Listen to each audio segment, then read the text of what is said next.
बिहार में 3 deputy CM की मांग उठने लगी है और उसमें यह भी कहा जाने लगा है कि एक कम से कम मुसलमान बिहार का उप मुख्यमंत्री होना चाहिए।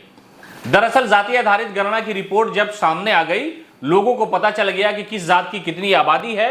उसके बाद लोगों ने अपने अधिकार की बात सोशल मीडिया समेत पार्टी में भी उठाने लगे।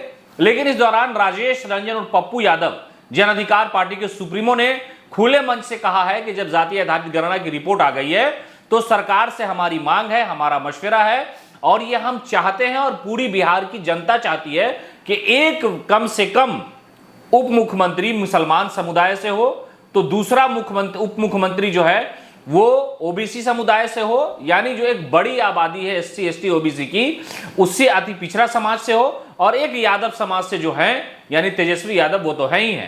तो यानी कुल 3 डिप्टी सीएम की मांग पप्पू यादव ने रखी है। राजनीतिक तौर पर पप्पू यादव ने पहली बार यह डिमांड रखी है जाति आधारित गणना की रिपोर्ट आने के बाद।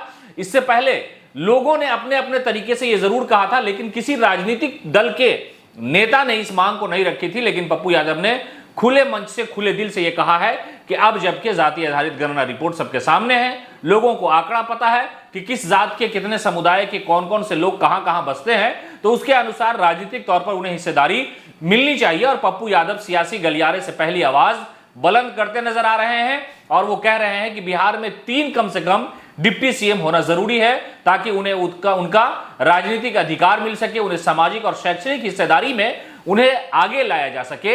ये पहली मांग पप्पू यादव ने राजनीतिक तौर पर की है। हालांकि मुख्यमंत्री नीतीश कुमार ने यह जरूर कहा है कि अब हम लोग ऑन द फ्लोर जाएंगे, यानी बिहार विधान मंडल की कार्रवाई होगी। जो सत्र आने वाला है उस सत्र के दौरान इन सारी चीजों पर सारी राजनीतिक पार्टियों से बातचीत होगी।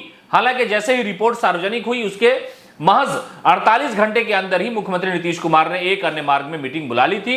उसमें असदुद्दीन ओवैसी की पार्टी के नेता, प्रदेश अध्यक्ष अख्तरुल ईमान भी थे, कांग्रेस के नेता भी थे, लेफ्ट के नेता भी थे, आरजेडी के नेता थे, बीजेपी के नेता थे। और मुख्यमंत्री नीतीश कुमार ने साफ तौर पर यह कहा था कि हम जो है लोगों से बातचीत करेंगे, उन्हें जो राजनीतिक अधिकार का मामला है वो हम जरूर देने का प्रयास करेंगे। ये सारी बात अब राजनीतिक तौर पर खुल करके सामने आई है और लोग ये कहने लगे हैं कि एक मुसलमान कम से कम डिप्टी सीएम तो चाहिए ही चाहिए, इसलिए कि 18% वाली आबादी की जात के साथ राजनीतिक तौर पर भेदभाव होता रहा है और यह सबसे बड़ी जिम्मेदारी लालू यादव के कंधे पर है। आरजेडी के साथ मुसलमान वोट जो है वो बिल्कुल शुरू से रहा है। इसलिए पप्पू यादव ने यह मांग उठा दी है कि 3 डिप्टी सीएम की आवश्यकता है बिहार में, तीनों का अधिकार मिलना चाहिए। उसमें से एक मुसलमान हो, एक ओबीसी समाज से और एक यादव समाज से। तेजस्वी यादव तो है ही।